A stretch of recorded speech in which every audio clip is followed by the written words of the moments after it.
আসসালামু আলাইকুম গাইস, নিয়ে এসেছি আপনাদের জন্য আরও একটি রেসিপি, দেশি মুরগির মাংসের ঝোল।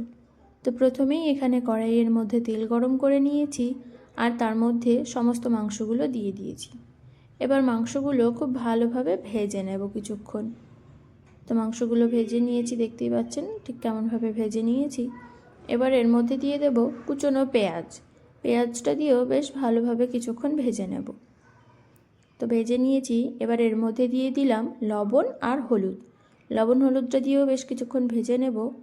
তারপর এর মধ্যে দিয়ে দেব তেজপাতা আর দিয়ে দেব গরম মশলা আর দিয়ে দেব আদা রসুন বাটাটা দিয়ে বেশ ভালোভাবে কষে নেব, কারণ আদা রসুনের কাঁচা গন্ধ বের হলে খেতে ভালো লাগে না। তো এই মশলাটা বেশ কিছুক্ষণ ধরে কষিয়ে নেব।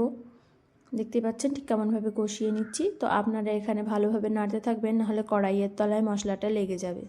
তো তারপর এর মধ্যে দিয়ে দিলাম জিরের গুঁড়ো আর দিয়ে দিলাম শুকনো লঙ্কার গুঁড়ো। এবার এই সব কিছু দিয়ে ভালোভাবে আরও কিছুক্ষণ কষিয়ে নেব। এখানে খেয়াল রাখবেন কড়াই মশলা লেগে যেতে পারে, ঠিক যেমন আমাদের লেগে গেছে, দেখতেই পাচ্ছেন। তো আমরা এখানে নাড়াচাড়া করা বন্ধ করব না, আমরা এখানে কোনো জলও দেব না, আমরা নেড়েই যাব, কষেই যাব, যেন বেশি পুড়ে লেগে না যায়। তো তারপর এর মধ্যে দিয়ে দিয়েছি গরম জলটা দিয়ে এবার ঢেকে সেদ্ধ করতে দিয়ে দেব।